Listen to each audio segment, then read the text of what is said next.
سب دیکھنے اور سننے والوں کی خدمت میں محبت برا سلام۔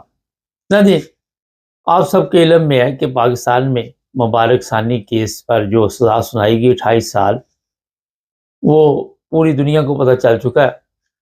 میں ایک بیان دیکھ رہا تھا طاہر اشرفی صاحب کا، انہوں نے کہا جناب یہ آئین قانون کے مطابق سزا دی گئی ہے، اور یہ بھی کہا کہ اسلامی طریقے سے بھی یہ سزا جو ہے وہ مناسب ہے، اور انہوں نے کہا جی یہ جو اس طرح کے واقعات ہوتے ہیں پاکستان کی بدنامی کا باعث بنتے ہیں۔ ان کا بیان ایک نجی چینل پہ چلایا گیا اور میں نے کہا اس پہ بات کر لیتے۔ آج پاکستان میں جب سے آپ نے دیکھا پاکستان وجود میں آیا، پاکستان کے جو بھی لوگ وہاں پہ رہنے والے ہیں وہ جانتے ہیں کہ کبھی بھی ایسے کا کیس جو ہے اس میں اتنی لمبی سزا سامنے نہیں آئی۔ میرے سامنے تو نہیں آئی، شاید آپ کے سامنے آئی ہو۔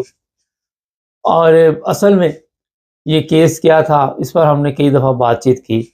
اس کیس کی اہمیت کیا تھی وہ بھی آپ سب کو پتا ہے کہ سپریم کورٹ نے جو اس کیس کے بارے میں کہا تھا کہ یہ شاید سزا زیادہ کاٹ چکے ہیں اور انہیں 5,000 روپے پہ ضمانت دینی چاہیے، لیکن اس کے بعد شور شرابہ پڑ گیا تھا۔ جہاں تک یہ اشرفی صاحب کی بات کا تعلق ہے، ان کے متعلق میرا خیال مجھے بتانے کی آپ کو ضرورت نہیں ہے۔ اور یہ جو اس آئین کی بات کرتے ہیں، یہ کس آئین کے تحت وہاں پہ آ کے بیٹھے ہوئے ہیں؟ پہلے تو یہ سوال ہے، یہ جو پارلیمنٹ میں لوگ بیٹھے ہوئے ہیں یہ کس آئین کے تحت بیٹھے ہوئے ہیں؟ یہ جو اشرفی ہے جب بھی کوئی بیان دیتا ہے تو اس کے جو وہاں پہ نیچے لوگ اپنے کامنٹس کرتے ہیں اس میں لان تان کے علاوہ کچھ نہیں ان کو ملتا، اور بڑی تعداد میں لوگ جو ہوتے ہیں وہ لان تان کرتے ہیں۔ ایک بندے نے بھی وہاں پہ ان کے لیے کوئی اچھے الفاظ نہیں لکھے۔ یہ ان کی اوقات ہے، یہ ان کی حیثیت ہے، اور جہاں تک اس سزا کا تعلق ہے اس کے خلاف اپیل کی جائے گی۔ ظاہر ہے یہ سپریم کورٹ تک بھی کیس جا سکتا ہے، ہائی کورٹ تک بھی جا سکتا ہے، لیکن ہر جگہ پہ یہ اس طرح کے علماء جو ہے وہ پریشر ڈالے گے جج کے اوپر۔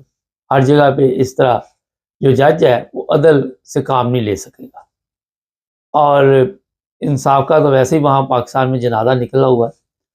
عدل ڈھونڈنے کے لیے آپ کو پتہ نہیں کہاں پہ جانا پڑتا ہے۔ میں دیکھ رہا تھا کہ عام بندہ جو ہے، عام شہری ہے، اس کے اوپر بھی کوئی ظلم ہوتا ہے تو اس کو پتہ نہیں ہوتا کہ کیسے میں نے عدالت تک جانا، عدالت میں جانے کا مجھے کوئی فائدہ ہوگا یا نہیں ہوگا۔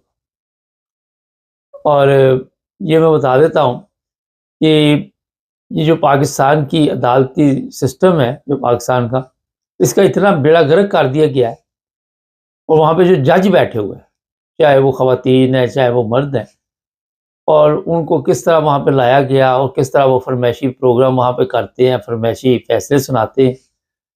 یہ حیرانگی کی بات ہے کہ یہ تمام جج جو ہے انہوں نے نہ لاء پڑھا ہوا ہے، نہ انہیں کوئی قوانین کا پتہ ہے۔ یہ صرف اگر پڑھا ہوا بھی ہے تو اس کا عوام کو کوئی فائدہ نہیں۔ عوام کو اس لیے فائدہ نہیں کہ جو بھی فیصلہ ہوتا ہے اگر آپ کو انڈر پریشر کر کے مولویوں نے کیا یا سیاستدانوں نے کیا یا جرنیلوں نے فون کر کے فیصلے کروائے، اور اس میں بے شمار لوگوں کا رگڑا نکال دیا گیا۔ یہ پی ٹی آئی کے بے گناہ لوگ 35 سال جیل جو ہے ان کو سنائی گئی، وہی جیلوں میں بیٹھے ہوں۔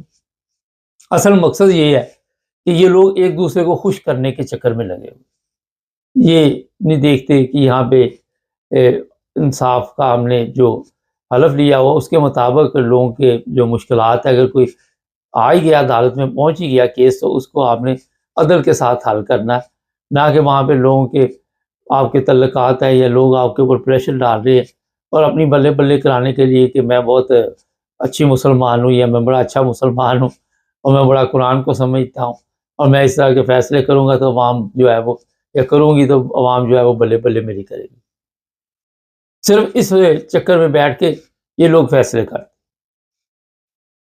اب یہ اشرفی کا آپ کو کس کو نہیں پتا مجھے بتائیے، یہ جو اسلامی باتیں آگے کرتا ہے، پہلے اس کو ذرا چیک کیا جائے تو اس کو پتہ ہی نہیں کہ اس نے خود اسلام کے مطابق زندگی گزاری ہے۔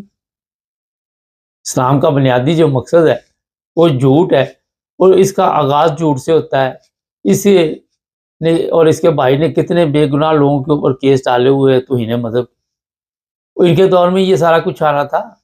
ایک سادہ سا سوال ہے.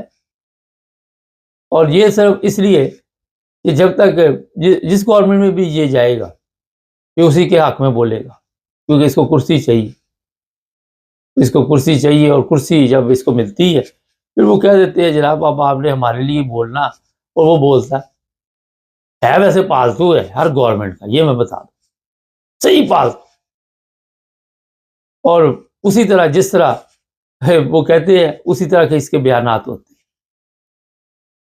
اس کو خود اسلامی تعلیمات کا علم نہیں، خود اس کی جو حالت ہے وہ کئی دفعہ آپ ٹی وی پہ دیکھ چکے ہیں.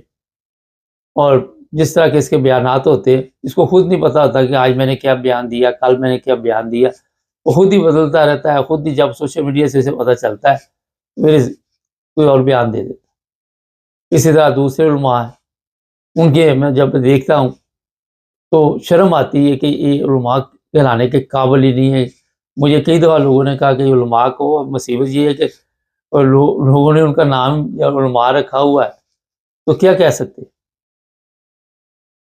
یہ کہہ رہے جناب پاکستان کی بدنامی کا باعث بنتا ہے. اچھا جی، آپ کو بھی پاکستان کی عزت کا فکر ہے؟ کیا بات ہے شرفی صاحب. ایسے دیکھے کیا کون رہا ہے جو خود پوری دنیا جانتی ہے کہ خود 2 نمبر بندہ ہے. پوری دنیا کو پتا ہے اس کی کرتوتوں کا، اس بکاؤ مال کا، اور اتنی جو یہ باتیں کرتا ہے اس کا بھی سب کو پتا ہے کہ کتنے پانی میں یہ بندہ. آج یہ موجودہ گورنمنٹ چلی جائے، فرض کرے کہ جب کوئی دوسری گورنمنٹ آئے گی یہ اس کے حق میں بولنا شروع ہو جائے گا. بس اس کو ان کو بھی پتا ہے کہ ایسے کے بندے جو ہے پورے پاکستان میں تو ویسے عام ہی مل جاتے ہیں. کوئی بھی مولوی خرید لو، جہاں سے مرضی خرید لو، اور گورنمنٹ کو بھی ایسے ہی چاہیے ہوتے. آپ دیکھ لیں یہاں پہ ایک بڑا سوال ہے، گورنمنٹ کو بھی پتا ہے کہ یہ اس قابل نہیں ہے، اس کو بھی پتا ہے گورنمنٹ اس قابل نہیں ہے، ان کو بھی پتا ہے جنہوں نے ان کو لے کے آئے ہوئے ہیں کہ یہ کسی قابل نہیں. مگر اس کے باوجود ان لوگوں کو گورنمنٹ میں لایا گیا، ان کو پاور دی گئی کہ آگے چلو. اس کے پاس پاور نہیں ہے مگر چلو کسی کونسل کا، سلامتی کونسل کا جہاں بھی بیٹھا ہوا ہے، تو ان کو پتا کہ یہ لوگ جو ہے یہ ٹیشو پیپر ہے ہمارے لیے، ان کو ہم استعمال کر سکتے. وہ کرتے ہیں، وہ کوئی کسر نہیں چھوڑتے، وہ ان کو ہر طرح استعمال کرتے. یہ جو آج پاکستان کی عزت کی جن کو فکر پڑی ہوئی ہے، ان کو ذرا پیچھے جا کے دکھائیں پاکستان کی جب عزت تھی 65 کی جنگ میں، یا جب یہ فرقہ والے آپ نے قوانین نہیں بنائے ہوئے تھے تو اس وقت سے پہلے پاکستان کی کیا دنیا میں عزت تھی، تو آج کیا عزت ہے. یہ ذرا آئینہ دیکھیں نا شرفی صاحب ذرا. مگر وہاں بھی آپ عدل کا جنازہ نکال دیں گے کیونکہ آپ نے جھوٹ کی لعنت کے بغیر تو چلنا نہیں. اس وقت دکھائیں ان کو جب سب مل کر رہتے تھے، اور وہاں پہ اس دور کے جو حالات تھے، جس طرح پاکستانی کسی جگہ بھی جاتے تھے ان کو بغیر ویزے کی انٹری ملتی تھی. پاکستان سے لوگ عزت کے ساتھ جاتے تھے، عزت کے ساتھ آتے تھے. آج کیا آپ نے کر دیا پاکستان؟ آج کسی جیل میں چلے جائیں پاکستانی پڑے ہوئے ہیں، کسی ملک میں بھی چلے جائیں پاکستانی پڑے ہوئے ہیں، اور ان کو پکڑوانے والے بھی پاکستانی. کسی کو جعلی ویزے کے ذریعے، کسی کو کچھ ڈال دیا، کسی کو کچھ ڈال دیا. ہم تو ایک دوسرے کے لیے آج کل دشمن بن چکے ہیں. اور عزت، جس ملک کے 80,000 لوگ جو بھیک مانگنے جائیں وہاں پہ ان کو عزت کی فکر پڑی. اور 3 نام آئے، تینوں ہی مسلمان ممالک کے نام ہے. پہلے نمبر پہ بھیک مانگنے والوں کا پاکستانیوں کا نام ہے. اور یہ آگے یہاں پہ آ کے یا ہمارے جنرل صاحب وہ یہ بتاتے رہتے ہیں کہ پاکستان کی ترقی کو کوئی نہیں روک سکتا، پاکستان اونچی اڑان میں ہے. ابھی مجھے پتا چلا UAE والوں نے اپنے پیسے مانگ لیے، ان کے پیسے خزانے میں رکھے ہوئے تھے، اور انہوں نے کہا جی ہمارے پیسے دے. عمران خان جو ہے اسے جیل میں ڈالا ہوا ہے، اس پہ پوری دنیا جو ہے ان کی نظریں لگی ہوئی ہے، اور ان کے ذہن میں ہے کہ کسی کو پتہ نہیں اس چیز کا. یہ بڑا ایک اہم سوال ہے. ٹرمپ نے بھی اس سے بارے میں بات کی ہے، ان کو بھی پتا کہ غیر قانونی طور پر یا اچھا شرفی صاحب یہاں آئین کیا کہتا ہے جہاں پہ جھوٹے کیس آپ نے ڈال گئے؟ آپ نے تو نہیں، چلو آپ حمایت تو کرتے ہیں، یہ 200 کیس اس کے اوپر کیوں جعلی ڈالے ہوئے؟ کیا وجہ؟ ایک بندہ بھی آپ مجھے پارلیمنٹ میں دکھا دے جس کے اوپر کیس نہ ہو، جو پارلیمنٹ میں بیٹھا، ایک بندہ بھی دکھا دے جرائم پیشہ افراد کے ساتھ جس کا تعلق نہ ہو یا خود مجرم نہ ہو، نہیں ملے گا آپ کو۔ عزت اتنی ہے کہ لوگ پتلے بنا بنا کے جوتے مارتے ہیں، انگلینڈ میں کبھی جوتے پاڑ رہے ہیں، کبھی کسی جگہ پہ جوتے پاڑ رہے ہیں، کبھی نواز شریف کا پتلا بنایا ہوا ہے، کبھی کسی کا کبھی کسی کا۔ یہ عزت ہے آپ کی، جس عزت کی آپ کو فکر ہوتی۔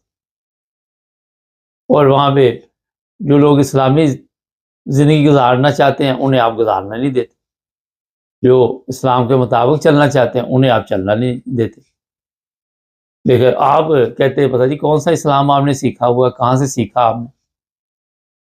یہ جو علماء ہیں، سب سے زیادہ نقصان پاکستانیوں کو ہوا، میں نے آج صبح بھی بتایا تھا، وہ ان علماء کی وجہ سے ہوا، کیونکہ وہاں پہ آپ کو کوئی ایسا مولوی جو ہے وہ نہیں ملے گا جو اسلام کے مطابق لوگوں کو بتاتا ہو یا خود چلتا ہو۔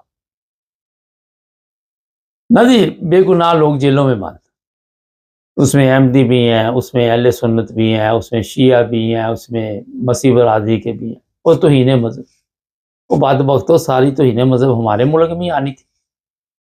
سوچنے والی بات ہے، اور تو کسی اسلامی ملک میں یہ چیزیں نہیں چلتی۔ ان کو فوری طور پر رہا کرنا چاہیے اور شرم کرنی چاہیے، اس سے آپ کی عزت بڑی بنتی ہے، اس سے بڑی بلے بلے ہوتی ہے دنیا میں۔ یہ اشرفی کو پاکستان کی عزت کا بڑا فکر ہے، اس سے بڑا جناب کارنامہ انجام دیا جاتا ہے جب آپ جعلی کیس ڈال۔ آپ کو کیا پتا، دنیا کو نہیں پتا اس چیز کا، کیا آپ 2 نمبری کے ساتھ یہ سارا کچھ کر رہے ہیں، ساری دنیا کو پتا۔ تو جناب اس طرح کے مولوی، میں نے اس لیے اس کو تھوڑا سا اس کی اوقات یاد دلائی، ویسے تو وہ بولتا نہیں ہے، دیکھتا رہتا ہے ہمارے پروگرام اور پھر اس پہ بات چیت بھی کرتا رہتا ہے، لیکن اصل بھیانک چہرے ان مولویوں کے آپ نے بھی دیکھے۔ کچھ لوگوں نے، قوم کے جو لوگ ہیں انہوں نے دیکھ لیے، لیکن اکثر ان کو جانتے نہیں۔ یہ زانی، شرابی، کبابی، حرامی، یہ سب اکٹھے ہوئے ہیں اور سب اسی کام پہ لگے ہوئے ہیں۔ ان کی اپنی کوئی عزت نہیں گھروں میں، ان کی اپنی عزت کوئی نہیں معاشرے میں۔ یہ ان کو پتا ہی پبلک کو کہ عوام کو کہ مولوی کے بغیر ہم چل نہیں سکتے، مجبوری کی وجہ سے وہ پھنسے ہوئے ہیں کہ ان کو ایسے طریقے سے انہوں نے، جس طرح گورنمنٹ نے آپ سب کو وہاں پہ قابو کیا ہوا، اس طرح مولویوں نے مذہبی طور پہ ان لوگوں کو قابو کیا ہوا۔ شرم کا مقام ہے اشرفی صاحب ہمارا۔ چینل کو سبسکرائب کریں، جڑے رہیں ہمارے ساتھ۔ اس میں ایک چیز اور میں بتا دوں، جو کل مولوی کا میں نے بتایا تھا، وہ کہہ رہا تھا یہ مریم کا جو بیان تھا کہ ہم پاکستانی ہیں، اور اس بار اس کو اعتراض تھا۔ تو آپ کسی بھی دنیا کے ملک میں چلے جائیں، مذہب علیحدہ چیز ہے۔ اگر جرمن ہے، وہ کہتا ہے میں جرمن ہوں، کون کہتا ہے کہ وہ مذہب اس کا ذاتی معاملہ ہے۔ تو ہمارے تو وہاں پہ پاکستان میں پاسپورٹ کا خانہ بنایا ہوا ہے، مذہب لکھو، شناختی کارڈ میں لکھو، جاب نہیں ملنی، یہ نہیں ملنا، وہ نہیں ملنا۔ کیا یار بکار، ضلالت۔ مجھے کل کسی نے لکھا تھا کہ شکر کرے آپ یورپ میں رہ رہے۔ بھائی ہم تو شکر کرتے ہیں الحمدللہ کہ یہاں پہ آزادی کی زندگی گزارتے، تو یہاں بھی وہ گند وہاں سے ہمارے گورنمنٹ والے کرواتے رہتے ہیں، کبھی شہزاد اکبر، کبھی کوئی اس طرح کے معاملات کرتے رہتے ہیں۔